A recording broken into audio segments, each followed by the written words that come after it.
Well, I'm very fortunate to have with me today John Hepner. John Hepner's been in the pigeon business forever.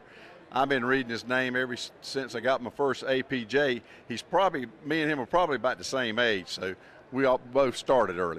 John, we appreciate you talking to us here. Tell us how you got your start, when you got your start. Well, I got my start when I was really very young. My grandfather on my mother's side had common pigeons, but he bred them for color, and he would hoist me up by my breeches to look into the nest and hold the little baby squabs, and I developed a real love for those common pigeons. Then he eventually ran into some fancy pigeon people in a small town in southern Manitoba where I lived, and that's how I was exposed to pigeons. Right. Yeah. What was your first breed of show pigeon that you worked with? The first show breed was nuns. I bought a pair of nuns for $4 as a young lad. And the man I bought them from was going to have me put them in a box. I said, no, I want to take them whole, one in each hand, and hope somebody sees me. Certainly 2 ladies saw me and said, look at those lovely pigeons. Well, that's exactly what I wanted. Right, that's good. How old were you then, you think? Well, probably in the 3rd grade, 4th grade or something like that. Isn't that amazing? Yeah. You know, we all kind of started young in the pigeon business. You know, I don't know what it is. I think it's a genetic flaw myself. What do you think? Well, you know, I've pondered that, and I actually see it as a gift from God, maybe. Right. You know, you call it a genetic thing, but I think it's a very fortunate gift to have. Either you seem to love them or you don't really care for them, you know. And you and I obviously both love them, and we're thankful that a lot of people around the world do. Right. And people ask me all the time, what do you do with those pigeons? You know, what do you do with those pigeons? I said, well, I look at them. They say, man, you're crazy. You know, but they just don't know. I'm going to quote somebody. You know Leon Stevens, I'm sure. I certainly do, yes. He told me something one time. I was talking on the phone to him, and I liked this line. I said, you know, Leon, all us pigeon people are crazy, don't you? He said, well, no, we're not all crazy. He said, but it helps. Yes. so he's right. Yeah. He's right. And another friend of mine down in South Carolina, James Turner, he said, no, I'm going to tell you. He said, Danny, I'm going to tell you the way it is. He said, well, people like us, as pigeons, just a way of life. And I think that describes it pretty good, don't you? It's definitely a way of life, but what it does for us, it really gets your mind off whatever you've been worrying about at work. Right. Or, I mean, it's like a sanctuary. When you go to your own pigeons, your loft, and you start working with them, you really just love them. It's somewhat like going fishing, you know. Right. I used to go fishing with a buddy of mine and say, we're going to talk a lot of pigeons while we're fishing. Once we get into fishing, we're not talking pigeons. No. We're so intent on fishing. That's exactly all we talked about. We're multi-sport individuals. That's what it is. Yes, I think so, yeah. Because I'm a fisherman too. Yes, sir. Done a lot of tournament fishing. Yeah. Well, let me ask you something. I know you've been in the organization. I understand now you're the president of the National Pigeon Association at this time, right? Yes, that's true. Tell me a little bit about that organization. Well, it was started in 1920, so we've been in existence for quite a while. And it is kind of an umbrella organization for all the different pigeon breeders and the specialty clubs across America. We have an annual show and national convention each year. We put out an official book of standards. We sell seamless bands to all the fanciers in America. We do some research. We help people that have trouble with pigeons and ordinances and things like that. We're starting a legacy fund. We really need to do much more, and that legacy fund is going to help us raise more money. Of course, as you know, to do things, it takes a bit of money.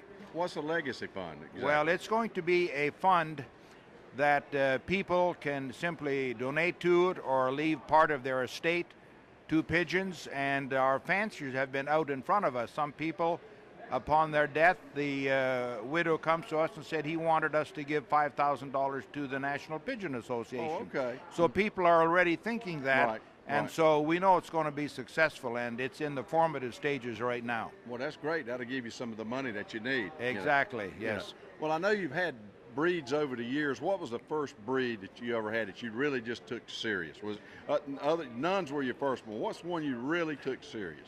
Your first one? Well, I also saw English trumpeters at an early age and was totally taken by those long feathers on the feet, you know, the muffs. Right. And it's the English trumpeters that kind of really captivated me, and I happened to be rather fortunate in breeding some of the birds. Imports I had from America. I was living in Canada at the time, in Saskatchewan, and then I ended up showing in 1970 for the first time, and promptly won out of about 500 birds, best young bird in the show, and then start winning pageant champions in the hotbed of English trumpeters.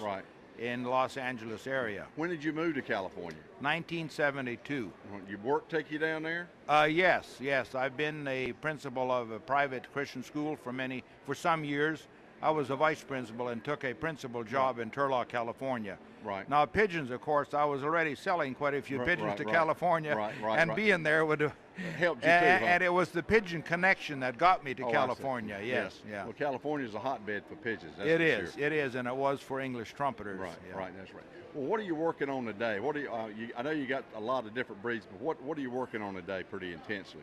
Well, English carriers would come to the foreground. I've had them for many years and let them slide a little. My son got really enthused about them, and so that reignited me. Domestic show flights I'm working on very hard, and I'm still working on the nuns. They're up there, and I have Scandaroons that I really like, and so there are many other breeds, but I usually concentrate on about 3 to 5, and then the others, don't breed quite as intensely, but still love them and show them. How about your son? Is he wrapped up in this like you are? Yes, he is, and he's my chief competition in English carriers really? At this show. Yes, he is. How about that? What's his name? Kevin, right? Kevin, yeah. Right, Kevin, right. yeah. I'd love to talk to him. Maybe we get a chance. Well, yes, and my daughter raises good pigeons, too. Really? Yes, That's I amazing. have 3 children, and 2 out of the 3. Well, where's your wife fall in this thing? That's what I want. Well, I'll tell you, she's been a great supporter. She's a smart woman. If she knows that a man really likes something and she supports him, I guess there's got to be reciprocation, and of course you're glad to do that, So she's a good woman from the get-go, and I've been married to her for over 50 years. Well, that helps. She doesn't love them per se like I do, but she supports her husband and everything that I do. Yeah. Well, my wife needs to talk to your wife. Oh, I'll leave it there. Okay. Yes, I've sometimes said I wish a few more fanciers that have wives like I do, but in going to Germany and, even when we were poor as church mice, she said, "Why don't you buy them, Johnny? I know how much you love them." And so it was a little easier, Right. Or she'll say, "Why don't you buy them? You always seem to make a little money selling the ones you don't need, Why don't you go to Germany while you're still young, because you can still travel?" Stuff like that, Well, that's what you call encouraging you. Yes, sir. Yes, sir, really. Well, listen, I appreciate your time. I really do. It's a pleasure to meet you for the first time. And like I said, I've seen your name and know who you are and know some of your history. And you've got a great history, and you're a great asset to the sport. Well, thank you, sir. And I mean that. In fact, maybe a little bit later, you show me some of your birds, and we'll talk about them. Oh, sure. I'd be happy to do that. Okay. That's what it's all about. If somebody really wants to see pigeons, it's always a lot of fun to show. You bet. You bet. Yeah. And good luck in what you're doing here. Okay. It's really a good deal. This is really a pleasure for me to talk to John Hepner. He's a true gentleman and loves the sport. He's got it bad, so to speak, as we say. Got the pigeon disease. Yes, sir. So we thank you for listening to us, and I hope you enjoyed it. Color Pigeon Loss, featuring 28 breeds of fancy pigeons, high-performance Turner rollers. We have birds available at all times. Capuchins, Saxon monks, Saxon priests, Swiss crescents, ice pigeon, saints, frillbacks, archangels, starling, figuritas, old German owls, Chinese owls, satinettes, swallows, Saxon shields, and much, much more. For breed availability, visit www.colorpigeons.com. For purchasing, pricing, and shipping info, call toll-free 1-800-527-0918.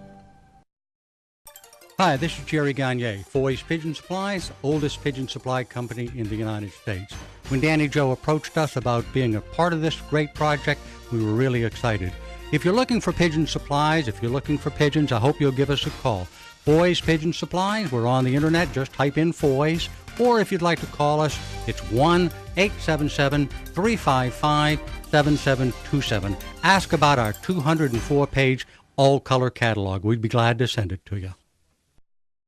Muir Nagel, better known as Dr. Pigeon by his friends, is known by his one-eye cold treatment. It's called One Drop, One Time. It only takes one drop, it only takes one time.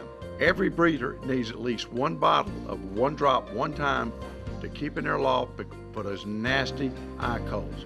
They're available at Foy's Pet Supply, New England Pigeon Supply, and Pro Flight Supply. And remember, the next time you buy pigeon supplies, be sure to include one bottle of One Drop, One Time. This is a baby pigeon, about 10 days old, and he's splay leg. That leg is stuck out to his side, and if it continues like that, it will not straighten up. In 1 week, I had to cull 2 babies, and I do not like to cull babies. One of them had a double splay leg, and one of them had a single, but there was no way from past experience that I knew they were going to ever develop like they needed to. So after doing that, I just got to thinking, I don't know how it came to me. In fact, the first thing I thought about was gluing his leg to his body, and I said, well, no, then I'll pull all the skin off of him. So I came up with this idea. As you can see, all I did is I put some strip ties, electrical strip ties, one on each leg, and then I put one in the middle, and I tighten the one in the middle until I pull both legs close to the body. And when I pull both legs close to the body,